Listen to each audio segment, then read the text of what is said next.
بسم اللہ الرحمن الرحیم۔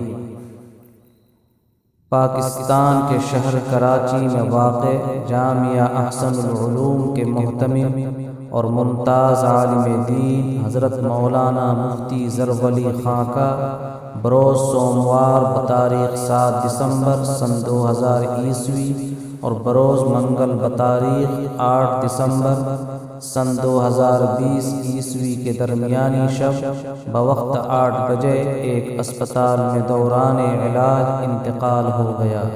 انا للہ و انا الیہ راجعون۔ مرحوم کی عمر تقریباً 67 سال تھی۔ حضرت مولانا مفتی زرولی خاں کی پیدائش سن 1953 عیسوی میں پاکستان کے موجودہ صوبہ خیبر پختونخوا کے جہانگیرہ میں ہوئی اور انہوں نے جامعہ علوم اسلامیہ بنوری ٹاؤن کراچی سے تعلیم حاصل کی تھی۔ معروف محدث علامہ یوسف بنوری ان کے اساتذہ میں تھے۔ جامعہ احسن العلوم کی بنیاد انہوں نے 1978 میں ڈالی تھی اور اسے ہر اعتبار سے ترقیوں تک پہنچایا تھا۔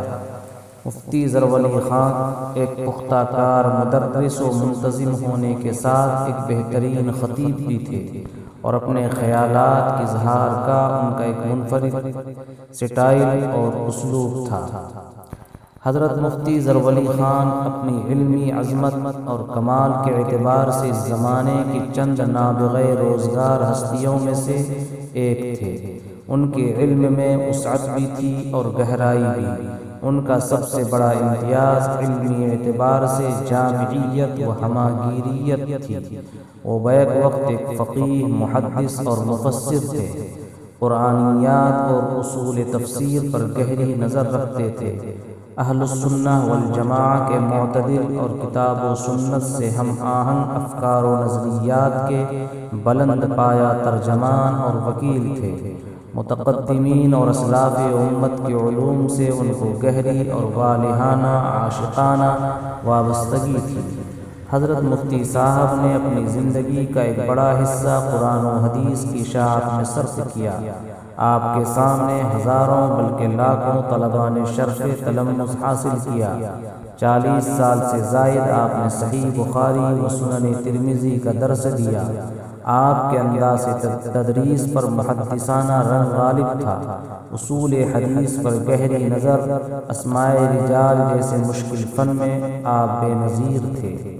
آپ کی شخصیت کا دوسرا امتیاز رد بدعات اور منکرات پر بلا خوف لومت لائم نکیر کرنا تھا۔ اس پہلو پر آپ نے امت کی اصلاح و ہدایت میں خصوصی توجہ دی تھی۔ اللہ تبارک و تعالی حضرت مرحوم کو غریق رحمت فرمائے اور اپنے فضل و کرم سے جنت الفردوس میں اعلیٰ علیین میں مقام نصیب فرمائے۔